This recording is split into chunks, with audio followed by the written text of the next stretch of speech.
we are done with this one. Let's grab another brain CT scan.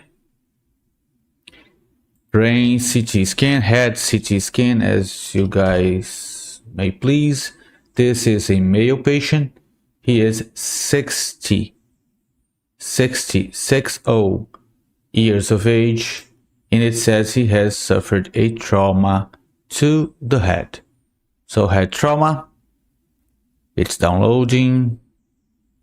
Just a few more seconds, and I'm going to open up the exam for you guys to see. Let's see, we are healthy, streaming healthily.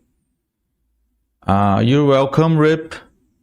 I don't know your name, but feel free to contact me there on Discord. Yes, it's here. Let's just open up. Right there, we have a brain parenchyma window and a bone window just for the fun of it. And we're going to roll and look for signs of acute trauma. There is right there, there is right there, and also there on the temporal lobes, clear signs of acute brain hemorrhagic contusions. Also, we have a very thin and acute subdural hematoma right there, acute subdural hematoma. We also have tiny spots of subarachnoid hemorrhage, acute, also right there. So this is indeed a case of severe head trauma. Right there, hemorrhage. Right there, acute hematoma, subdural in nature, acute nonetheless. Both temporal poles have been hit. Also, the temporal parenchyma close to the petrous pyramid on the right is also hit. Let's see if the straight gyrus are affected. They usually are. No. Since we have actual brain trauma, let's look for fractures. No fractures. Petrous bones, zygomatic arcs, fine. Sphenoid bones, base of the skull seems fine. Nose seems okay.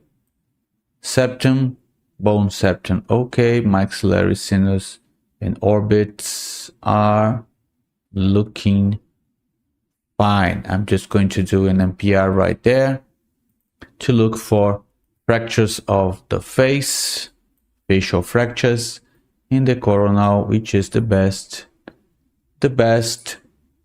plane to look for facial disease, whatever it is. Yep. Temporal mandibular joints seem okay.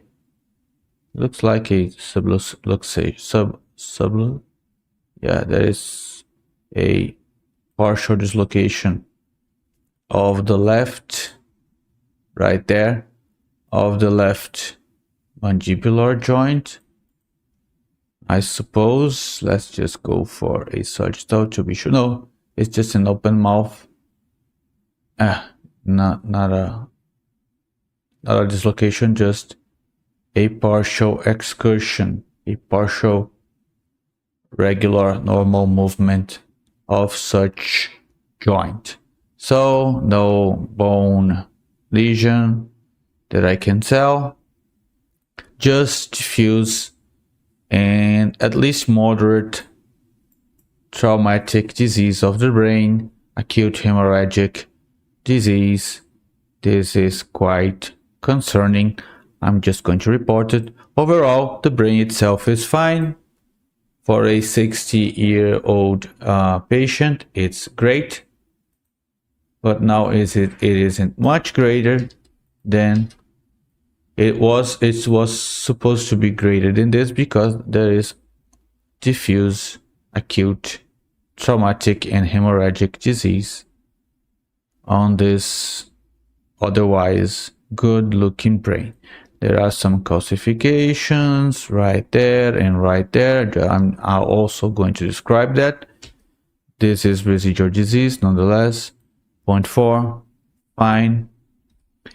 Just going to grab a normal template that has already